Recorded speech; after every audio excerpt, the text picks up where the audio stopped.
안녕하세요. 오늘도 복된 날입니다. 오늘은 이사야 1장 1절에서 20절 말씀을 살펴보겠습니다. 여러분, 깨끗한 흰 옷에 빨간 잉크가 붙었다면 아주 작은 얼룩이라도 금방 눈에 들어옵니다. 붉은 얼룩 하나가 옷 전체를 망쳐놓은 것처럼 보입니다. 오늘 하나님은 자기 백성의 죄를 이렇게 표현하신 것입니다. 하나님은 죄를 주홍빛처럼 선명하게 드러내십니다. 그러나 하나님을 떠난 사람에게 다시 돌아올 길을 열어주십니다. 1절에서 4절입니다. 유다 왕 우시야와 요담과 아하스와 히스기야 시대에 아모스의 아들 이사야가 유다와 예루살렘에 관하여 본 계시라. 하늘이여 들으라, 땅이여 귀를 기울이라. 여호와께서 말씀하시기를 내가 자식을 양육하였거늘 그들이 나를 거역하였도다. 소는 그 임자를 알고 나귀는 그 주인의 구유를 알건만은 이스라엘은 알지 못하고 나의 백성은 깨닫지 못하는도다 하셨도다. 슬프다 범죄한 나라요 허물진 백성이요 행악의 종자요 행위가 부패한 자식이로다. 그들이 여호와를 버리며 이스라엘의 거룩하신 이를 만홀히 여겨 멀리하고 물러갔도다. 이사야가 선지자로 활동했던 시대는 정치적으로 매우 불안한 시대였습니다. 아수르 제국이 주변 국가들을 하나씩 무너뜨리며 세력을 넓히고 있었습니다. 작은 나라 유다는 늘 전쟁의 위협과 국제 정세의 변화 속에서 흔들리고 있었습니다. 왕들과 지도자들은 생각했을 것입니다. 어느 나라와 동맹을 맺어야 하는가? 군사력을 어떻게 키워야 하는가? 어떻게 해야 나라가 살아남을 수 있는가? 그러나 진짜 문제는 자신을 살리고 양육하신 하나님을 배반한 것이었습니다. 하나님은 하늘과 땅을 증인으로 부르셔서 자기 백성을 고발하십니다. 소도 주인을 알고 나귀도 자신에게 먹이를 주는 구유를 압니다. 그런데 하나님의 백성이 하나님을 알지 못한다고 말씀하십니다. 율법을 따르고 하나님을 예배했지만 하나님을 삶의 주인으로 인정하지 않았다는 것입니다. 우리도 그럴 수 있습니다. 예배하고 기도하고 성경도 읽습니다. 그런데 중요한 결정을 내릴 때는 묻지 않습니다. 돈을 사용할 때는 욕심이 주인이 됩니다. 사람을 대할 때는 감정이 주인이 됩니다. 미래를 생각할 때는 불안이 주인이 됩니다. 입술로는 주님이라고 부르지만 실제로는 내가 주인처럼 살아가는 것입니다. 이렇게 하나님을 삶의 주인으로 인정하지 않는 삶은 결국 상처를 남깁니다. 5절에서 9절 말씀입니다. 너희가 어찌하여 매를 더 맞으려고 폐역을 거듭하느냐? 온 머리는 병들었고 온 마음은 피곤하였으며 발바닥에서 머리까지 성한 곳이 없이 상한 것과 터진 것과 새로 맞은 흔적뿐이거늘 그것을 짜며 싸매며 기름으로 부드럽게 함을 받지 못하였도다. 너희의 땅은 황폐하였고 너희의 성읍들은 불에 탔고 너희의 토지는 너희 목전에서 이방인에게 삼켜졌으며 이방인에게 파괴됨 같이 황폐하였고 딸 시온은 포도원의 망대같이 참외밭의 원두막같이 에워싸인 성읍같이 겨우 남았도다. 만군의 여호와께서 우리를 위하여 생존자를 조금 남겨두지 아니하셨다면 우리가 소돔 같고 고모라 같았으리로다. 하나님은 백성들이 죄를 짓고 고통당하면서도 돌아오지 않는 모습을 안타까워하십니다. 저들의 상태를 상처 입은 몸에 비유합니다. 머리는 병들고 마음은 피곤합니다. 발바닥에서 머리까지 성한 곳이 없습니다. 죄는 처음에는 자유처럼 보입니다. 욕심을 따라 살면 만족할 것 같습니다. 미워하면 속이 시원할 것 같습니다. 거짓말로 위기를 넘기면 편할 것 같습니다. 그러나 죄는 결국 상처를 남깁니다. 욕심은 더 큰 목마름을 만들고 미움은 마음을 어둡게 하며 거짓말은 두려움의 포로가 되게 합니다. 죄는 개인의 마음에만 머물지 않습니다. 가정에 영향을 주고 공동체에 영향을 줍니다. 사회와 다음 세대에도 영향을 미칩니다. 그런 모습을 수확철이 끝난 밭에 덩그러니 남은 초막으로 비유합니다. 한때 번성하던 도시가 이제는 홀로 남은 원두막처럼 되었습니다. 그러나 심판 속에서도 은혜가 나타납니다. 그들이 의로웠기 때문이 아닙니다. 하나님께서 남은 자를 보존하셨기 때문입니다. 우리도 하나님의 은혜가 아니라면 살아갈 수가 없는 자들입니다. 이어서 하나님은 공예배가 아닌 삶으로 살아가는 예배를 말씀하십니다. 10절에서 15절입니다. 너희 소돔의 관원들아 여호와의 말씀을 들을지어다. 너희 고모라의 백성아 우리 하나님의 법에 귀를 기울일지어다. 여호와께서 말씀하시되 너희의 무수한 재물이 내게 무엇이 유익하뇨? 나는 수량의 번제와 살찐 짐승의 기름에 배불렀고 나는 수송아지나 어린 양이나 수디엄소의 피를 기뻐하지 아니하노라. 너희가 내 앞에 보이러 오니 이것을 누가 너희에게 요구하였느냐? 내 마당만 밟을 뿐이니라. 헛된 재물을 다시 가져오지 말라. 분향은 내가 가증히 여기는 바요. 월삭과 안식일과 대회로 모이는 것도 그러하니 성회와 아울러 악을 행하는 것을 내가 견디지 못하겠노라. 내 마음이 너희의 월삭과 정한 절기를 싫어하나니 그것이 내게 무거운 짐이라. 내가 지기에 곤비하였느니라. 너희가 손을 펼 때 내가 내 눈을 너희에게서 가리고 너희가 많이 기도할지라도 내가 듣지 아니하리니 이는 너희의 손에 피가 가득함이라.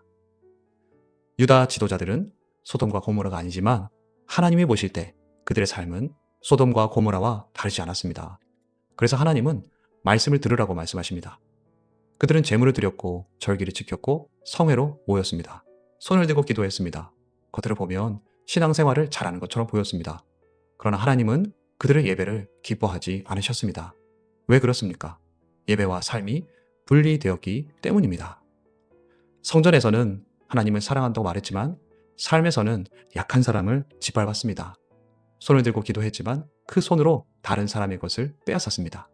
절기를 지켰지만 정의와 사랑은 잊어버렸습니다.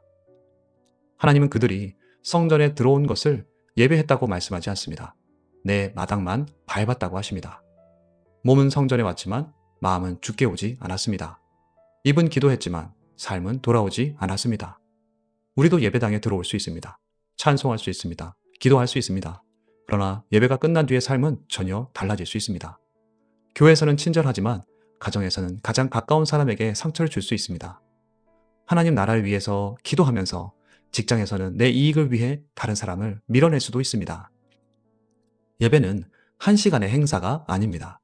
예배는 실제로 돈을 사용하는 방식입니다.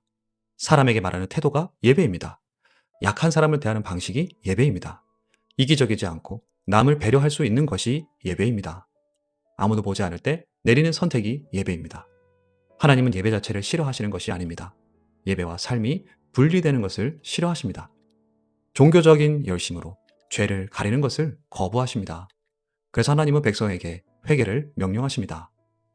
16절에서 17절입니다. 너희는 스스로 씻으며 스스로 깨끗하게 하여 내 목전에서 너희 악한 행실을 버리며 행악을 그치고 선행을 배우며 정의를 구하며 학대받는 자를 도와주며 고아를 위하여 신원하며 과부를 위하여 변호하라 하셨느니라. 회개는 눈물을 흘리는 것으로 끝나지 않습니다. 회개는 삶의 방향을 바꾸는 것입니다. 거짓말을 회개했다면 이제 진실을 말해야 합니다. 탐욕을 회개했다면 나누는 삶으로 가야 합니다. 사람을 무시한 것을 회개했다면 그 사람의 존엄을 인정하고 세워줘야 합니다. 약한 사람을 외면했다면 이제 그의 필요를 돌아보아야 합니다. 특별히 하나님은 고아와 과부를 말씀하십니다. 당시 고아와 과부는 경제적, 법적 보호가 거의 없었고 목소리를 내기도 어려웠습니다. 하나님은 그들의 편에 서라고 말씀하십니다. 오늘날도 마찬가지입니다. 경제적으로 어려운 이웃이 있습니다. 돌봄을 받지 못하는 아이들이 있습니다. 혼자 살아가는 노인이 있습니다. 직장과 학교에서 괴롭힘을 당하는 사람이 있습니다. 편견과 차별 속에서 고통받는 사람이 있습니다. 하나님의 백성은 그들의 아픔을 외면해서는 안 됩니다. 그러나 선행을 많이 하면 죄를 씻을 수 있다는 뜻은 아닙니다. 이런 삶은 은혜를 받은 사람에게 나타나는 열매입니다. 그렇다면 우리의 주홍 같은 죄는 어떻게 희어질 수 있습니까? 18절 말씀입니다. 여호와께서 말씀하시되 오라 우리가 서로 변론하자. 너희의 죄가 주홍 같을지라도 눈과 같이 희어질 것이요 진홍같이 붉을지라도 양털같이 희게 되리라. 법정에서 우리의 죄를 따져보면 우리는 심판을 받아야 합니다. 그런데 재판장이신 하나님께서 죄인을 희게 하시겠다고 말씀하십니다. 우리는 하나님을 떠났지만 예수님은 우리를 하나님께로 데려가기 위해 십자가에서 버림받으셨기 때문입니다. 우리는 예배를 잘 드려서 구원받는 것이 아닙니다. 예수님께서 우리를 위한 완전한 제물이 되셨기 때문에 구원받습니다. 그래서 성도의 순종은 용서받기 위한 순종이 아닙니다. 이미 용서받았기 때문에 드리는 순종입니다. 19절에서 20절입니다. 너희가 즐겨 순종하면 땅의 아름다운 소산을 먹을 것이요 너희가 거절하여 배반하면 칼에 삼켜지리라. 여호와의 입의 말씀이니라. 하나님은 순종과 거역의 길을 말씀하십니다. 이 말씀은 단순히 말을 잘 들으면 복 받고 말을 안 들으면 벌 받는다는 공식이 아닙니다. 하나님과의 관계 안에서 어떤 길을 선택할 것인가를 묻는 언약의 말씀입니다. 여기서 즐겨 순종하면이라는 표현은 하나님의 은혜를 경험했기 때문에 기꺼이 순종하는 것입니다. 이미 그리스도 안에서 사랑받았기 때문에 순종합니다. 우리는 봉사해야 하나님의 자녀가 되는 것이 아닙니다. 이미 자녀가 되었기 때문에 기쁨으로 섬깁니다. 우리는 정의를 행해야 죄 씻음을 받는 것이 아닙니다. 이미 죄 씻음을 받았기 때문에 정의를 실천합니다. 복음은 이렇게 우리의 삶을 바꿉니다. 예배의 태도만 바꾸는 것이 아니라 사람을 대하는 태도를 바꿉니다. 기도의 언어만 바꾸는 것이 아니라 돈을 사용하는 방법을 바꿉니다. 교회에서의 모습만 바꾸는 것이 아니라 가정과 직장과 사회에서의 선택을 바꿉니다. 오늘 하나님께서 우리에게 물으십니다. 너는 나를 정말 주인으로 알고 있느냐? 그리고 오라고 말씀하십니다. 머리만 커지는 종교인의 삶에서 오라. 예배 시간에 은혜는 받지만 누구에게 상처를 주던 삶에서 오라. 하나님을 사랑한다고 말하지만 약한 사람의 고통에는 무심하던 삶에서 오라. 우리 죄가 진홍같이 붉을지라도 그리스도의 보혈은 양털같이 희게 하실 분에게 나아오시길 축복합니다. 이 시간 하나님 앞에 섭니다. 예배당과 내 삶은 얼마나 차이가 납니까? 연약한 모습에도 불구하고 그리스도의 보혈로 용서받은 사람답게 삶이 예배가 되길 원합니다. 감추지 않고 주께 나아갑니다. 내 안의 교만과 탐욕과 무관심을 보게 하옵소서. 내 지갑이 열리고 사랑을 흘려보내며 감정과 이해로 사람들을 섬기길 원합니다. 기도하며 나아가겠습니다.